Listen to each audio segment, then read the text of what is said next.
যদি কেউ হাসিনার মতো ফ্যাসিস্ট আচরণ আপনারা করে থাকেন, বিএনপির ছদ্মবেশ ধারণ করে, বিএনপির নাম অলঙ্কিত করে মাফিয়া ফ্যাসিস্ট হাসিনার মতো যদি আপনারা কেউ আচরণ করে থাকেন বা ওই পথ যদি কেউ অনুসরণ করার চেষ্টা করে থাকেন, বেশি দূরে যেতে হবে না।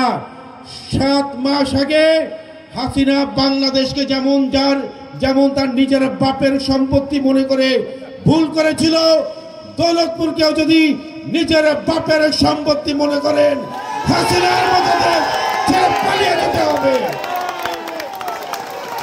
অত্যন্ত পরিষ্কার ভাবে জানিয়ে দিতে চাই, আমরা রাজনীতি করি দেশের মানুষের জন্য, আমরা রাজনীতি করি মানুষের কল্যাণের জন্য, আমরা রাজনীতি করি মানুষের সেবা করার জন্য।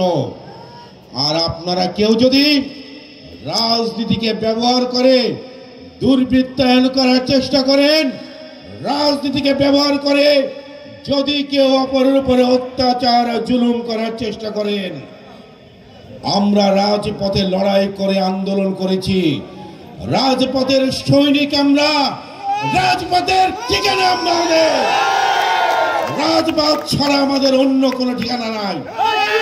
দীর্ঘ 17টি বছর মাফিয়া ফ্যাসিস্ট হাসিনার বিরুদ্ধে আন্দোলন করেছি। আপনাদের যদি জানা না থাকে, আপনাদের উদ্দেশ্যে বলতে চাই, শরীফুদ্দীন জুয়েলের বায়োগ্রাফি ভালো করে পড়বেন।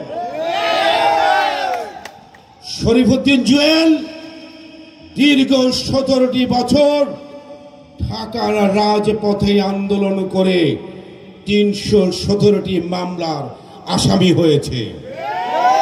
শরীফুদ্দীন জুয়েলকে 45 দিন গুম করে রাখা হয়েছিল। শরীফুদ্দীন জুয়েলকে 3 বার জেলে প্রেরণ করে 19 মাস কারাবন্দী করে রাখা হয়েছিল। শরীফুদ্দীন জুয়েলকে কয়েকবার গুম করার চেষ্টা করা হয়েছিল। শরীফুদ্দীন জুয়েলকে কয়েকবার ক্রস ফায়ারে হত্যার প্রচেষ্টা করা হয়েছিল। আমি তো বলবো, আজকে আমি আপনাদের সামনে দাঁড়িয়ে আছি